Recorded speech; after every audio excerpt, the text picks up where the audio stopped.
Good morning students. हमारा जो topic चल रहा था, चैप्टर हमारा है ग्रुप्स एंड सब ग्रुप्स। उसमें हमने ग्रुप की डेफिनेशन देखी थी, उसके कुछ एग्जांपल्स किए थे। 9 एग्जांपल्स तक हम कर चुके थे। अब हम उससे आगे कंटिन्यू करते हैं। तो 10th एग्जांपल भी ऐसे ही है। Show that the set G equal to A plus b root of 2 a b belongs to Q is an abelian group with respect to addition. Same operations लगेंगे, वही 4 प्रॉपर्टी सेटिस्फाई करनी है। It's very simple. Now we proceed for the next example. Example 11. Determine as to whether the following set together with the indicated composition constitutes a group.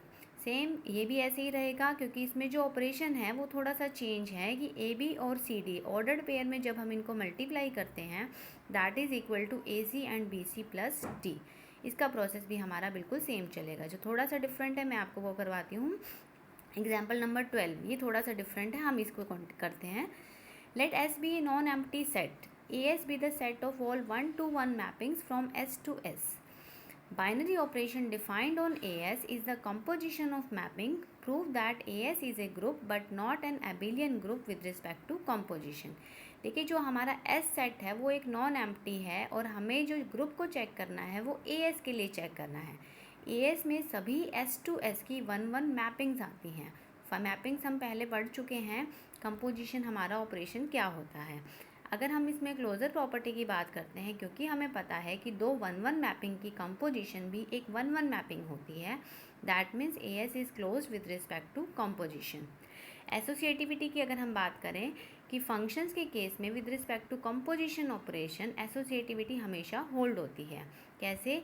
F composition G composition h x that is equal to F of G composition h x that is equal to F of G of h x. इसको हम लिख सकते हैं F composition G h x that is F composition G composition h x. That means AS satisfies associative property. Third one is existence of identity. We always know that E is a function that is 1-1 which is defined such as EX equal to X for all X belongs to S. Means हर एक element की image वही element same रहेगा, उस function को हम कहते हैं identity function. और उसको हम किसी भी फंक्शन के साथ ऑपरेट करते हैं तो रिजल्ट हमारा सेम आता है। यानी कि F composition EX that is equal to F of EX that is equal to FX। तो E is the identity element of AS। अगर हम एग्जिस्टेंस ऑफ इन्वर्स की बात करें तो अगर हम कोई भी फंक्शन लेते हैं F belongs to AS, we know that कोई भी बाइजेक्टिव फंक्शन जो 1-1 ऑन टू हो उसका इन्वर्स एग्जिस्ट करता है। तो F हमारे पास 1-1 मैपिंग है of S onto itself. It means for every y belongs to S there exists x belongs to S such that fx equal to y। तो अगर हम f और f इनवर्स को डिफाइन कॉम्पोजिशन फंक्शन लगाते हैं f inverse y that is equal to f of f inverse y is equal to fx equal to y that is equal to e of y। तो f inverse equal to a।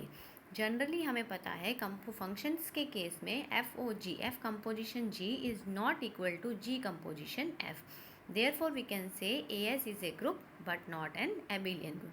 Functions का जो set होता है वो group तो बनता है लेकिन एबिलियन ग्रुप नहीं बनता। ये हमारे पास कुछ एक एग्जांपल्स हुए जिसमें हमने अलग अलग ऑपरेशंस को, अलग अलग फंक्शंस को स्टडी किया, सेट्स को स्टडी किया।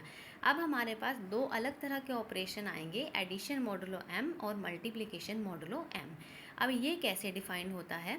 एडिशन मॉडुलो m को हम लिखते हैं a प्लस के सबस्क्रिप्ट में लिखा हुआ है m b, a plus subscript में m b। इसको हम पढ़ेंगे a addition modulo m b। ये डिफाइन कैसे होता है? a addition modulo m b that is equal to r। अब r क्या चीज़ है? Where r is the least non negative remainder when a plus b is divided by m। That means पहले a और b को add कीजिए, उसको m से डिवाइड कीजिए, जो रिमाइंडर आएगा that is equal to r। यानी कि a addition modulo m b that is equal to r।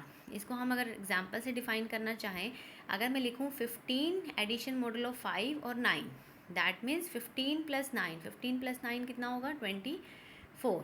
24 को हम 5 से डिवाइड करेंगे, जो रिमाइंडर आएगा 24 को अगर मैं 5 से डिवाइड करती हूँ तो रिमाइंडर कितना आता है? 4। तो एडिशन मॉडुलो 5 इसकी वैल्यू कितनी हो गई? 4। इसी तरह से 17 addition modulo 4 8 that is equal to 17 + 8 25। 25 को अगर हमने 4 से डिवाइड किया तो रिमाइंडर हमारे पास कितना आएगा 1। तो इसी तरह से हम एडिशन मॉडुलो m को डिफ़ाइन कर सकते हैं। सेम प्रोसेस होता है मल्टीप्लिकेशन मॉडुलो m के लिए। मल्टीप्लिकेशन मॉडुलो m का क्या मीनिंग है कि a multiplication modulo m b that is equal to r। अब r क्या चीज़ होगी, वही least non negative remainder when a b is divided by m। यानी कि अगर मैं डिफाइन करूँ 8 मल्टीप्लाई 3 जो है वो सबस्क्रिप्ट में लिखा हुआ है, that means multiplication modulo 3 into 4, यानी कि 8 इंटू 4 कितना हुआ 32। 32 को 3 से डिवाइड कर दीजिए, जो रिमाइंडर आएगा दैट इज़ इक्वल टू 2।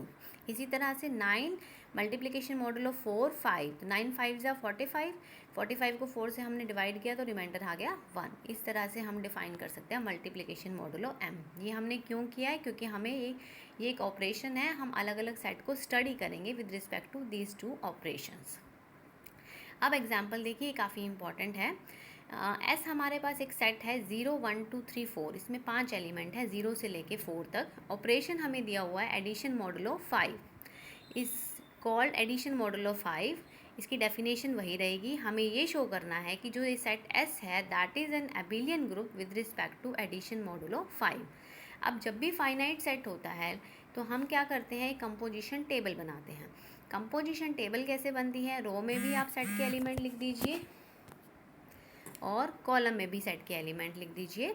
तो रो में और कॉलम में सेट के एलिमेंट्स लिखने के बाद हमें कॉरेस्पॉन्डिंग एलिमेंट्स पे ऑपरेशन लगाना है। ऑपरेशन हमारा है एडिशन मॉडुलो 5, यानी कि अगर हम पहले 0 को 0 से ऑपरेट करना है, 0 को 0 से ऑपरेट करने का मतलब 0 + 0 और 5 से डिवाइड कीजिए, जो रिमाइंडर आएगा दैट इज़ 0। इसी तरह से 0 को 1 के साथ ऑपरेट करना है, तो 0 + 1 1 और उसको 5 से डिवाइड करके जो रिमाइंडर आएगा दैट इज़ 1। सेम 2 3 4। अब सेकेंड रो की अगर मैं बात करूं, पहले 1 को 0 के साथ ऑपरेट करना है, तो 1 + 0 1, उसको 5 से डिवाइड किया, जो रिमाइंडर आया दैट इज़ 1। इसी तरह से 1 + 1 2 और उसको 5 से डिवाइड किया, जो रिमाइंडर आया दैट इज़ इक्वल टू 2। इसी तरह से हमारे पास सेकेंड रो में एलिमेंट आ गए 1 2 3 4 0, थर्ड में 2 3 4 0 1, फोर्थ में 3 4 0 1 2, फिफ्थ में 4 0 1 2 3। तो अब हम चेक करते हैं क्या ये सेट सारी प्रॉपर्टीज़ को होल्ड करता है। तो अभी हमने चेक किया क्लोजर प्रॉपर्टी। क्लोजर प्रॉपर्टी कैसे चेक होगी फाइनाइट के केस में, टेबल के सारे एलिमेंट अगर सेट में बिलोंग करते हैं तो क्लोजर प्रॉपर्टी होल्ड करेगी। यहाँ पे हम देख रहे हैं कि सारे एलिमेंट टेबल के सेट में बिलोंग करते हैं, इसका मतलब closure property is satisfied. Associativity की अगर हम बात करें, एसोसिएटिविटी में A addition modulo 5 B addition modulo 5 C, यानी कि पहले B और C को ऐड करना है, फिर उस पर रिमाइंडर एडिशन मॉडुलो 5 ऑपरेशन लगेगा, फिर उसमें A ऐड करेंगे, उस पर एडिशन मॉडुलो 5 ऑपरेशन लगेगा। That is same equal to पहले A और B को ऐड कर लो, फिर उस पर एडिशन मॉडुलो 5 लगाएं और बाद में C ऐड करें तो भी एडिशन मॉडुलो 5 लगाएं। तो इसको हम ऐसे भी एक्सप्लेन कर सकते हैं और सिंपल भी लिख सकते हैं। तो इस केस में एसोसिएटिविटी कंडीशन होल्ड होगी। अब बात करते हैं हम एग्जिस्टेंस ऑफ आइडेंटिटी की। अब existence of identity, we go on the table.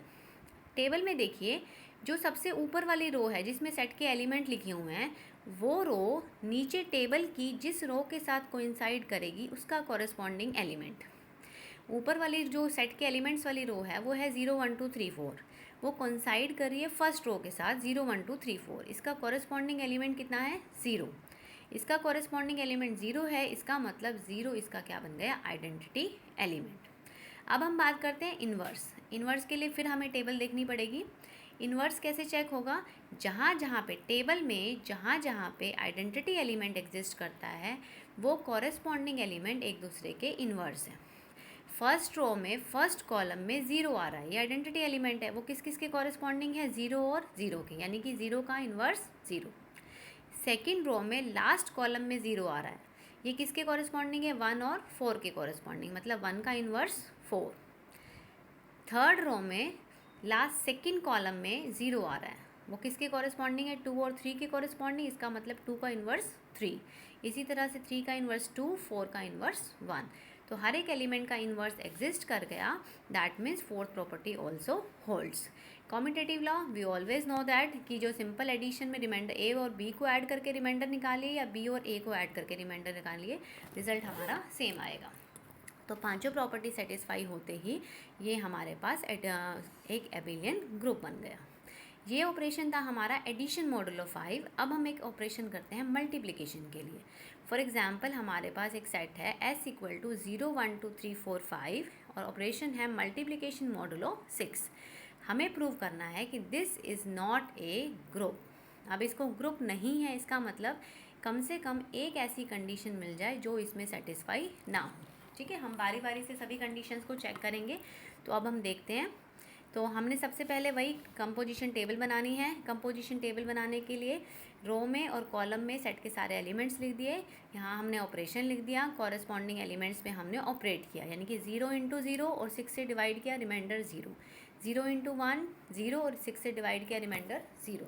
इसी तरह से फर्स्ट रो में सारे के सारे एलिमेंट क्या आएंगे, 0।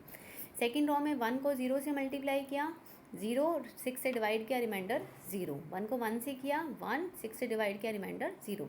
इस तरह से इसके सारे के सारे एलिमेंट्स एग्जिस्ट करेंगे। क्लोजर प्रॉपर्टी क्या कहती है, अगर टेबल के सारे एलिमेंट सेट में बिलोंग करते हैं तो वो हमारे पास क्लोजर प्रॉपर्टी सेटिस्फाई होगी। जैसा कि हम देख रहे हैं इस टेबल के सारे एलिमेंट सेट में बिलोंग कर रहे हैं, इसका मतलब closure property is satisfies. Associativity, A multiplication modulo 6 B multiplication modulo 6 that is equal to A multiplication modulo 6 B C. पहले बी और सी की मल्टीप्लाई होगी, फिर उसको ए के साथ करना है, फिर पहले उसको लिख सकते हैं हम ए बी की मल्टीप्लिकेशन इंटू सी, यानी कि A B multiplication modulo 6 into C that is A multiplication modulo 6 B multiplication modulo 6 C. Associativity also satisfies. अब हम बात करते हैं आइडेंटिटी। आइडेंटिटी एलिमेंट, अब देखिए मल्टीप्लिकेशन के लिए है।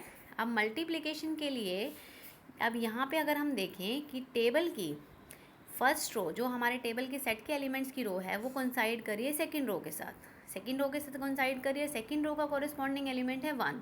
इसका मतलब 1 उसका क्या बनेगा, आइडेंटिटी एलिमेंट। ठीक है, अब हम चेक करते हैं एग्जिस्टेंस ऑफ इन्वर्स, क्या हर एलिमेंट का इन्वर्स एग्जिस्ट करता है।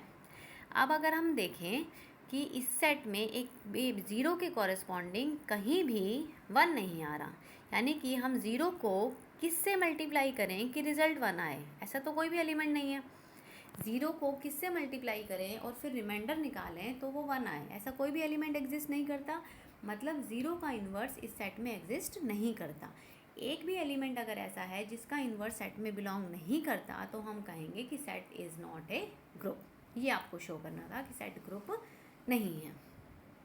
इसी तरह नेक्स्ट देखिए, show that the set 1 2 3 4 5 is not a group under the composition multiplication modulo 6। अब देखिए इस सेट में 1 2 3 4 5 5 एलिमेंट हैं, हमें चेक करना है कि ये ग्रुप नहीं है। पहले वाला भी ग्रुप नहीं था, उसमें रीज़न क्या था कि 0 का इन्वर्स नहीं आ रहा था। अगर हम इसमें देखें कि देखिए क्लोजर प्रॉपर्टी क्या कहती है कि दो एलिमेंट को अगर हम ऑपरेट करते हैं तो रिज़ल्ट हमारा सेट में बिलोंग करना चाहिए।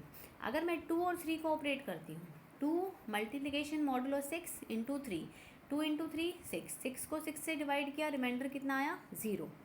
रिमाइंडर 0 आते ही लेकिन वो सेट में बिलोंग नहीं कर रहा, यानी कि 2 और 3 तो सेट में बिलोंग कर रहे हैं लेकिन 2 और 3 पे ऑपरेशन लगाने के बाद जो रिजल्ट है वो सेट में बिलोंग नहीं कर रहा। Closure property is not satisfied. अब क्लोजर प्रॉपर्टी अगर सेटिस्फाई नहीं है, पहली प्रॉपर्टी सेटिस्फाई नहीं हो रही, तो इसका मतलब हमें आगे प्रॉपर्टीज़ चेक करने की ज़रूरत नहीं है। तो हम यहीं पे कह सकते हैं कि S is not a group. यहाँ से आपकी ये फर्स्ट एक्सरसाइज कंप्लीट हो जाती है। आप इसके सम्स ट्राई कीजिएगा, एग्जाम्पल्स ट्राई कीजिएगा, कोई प्रॉब्लम हो तो आप आराम से डिस्कस कर सकते हैं। Thank you.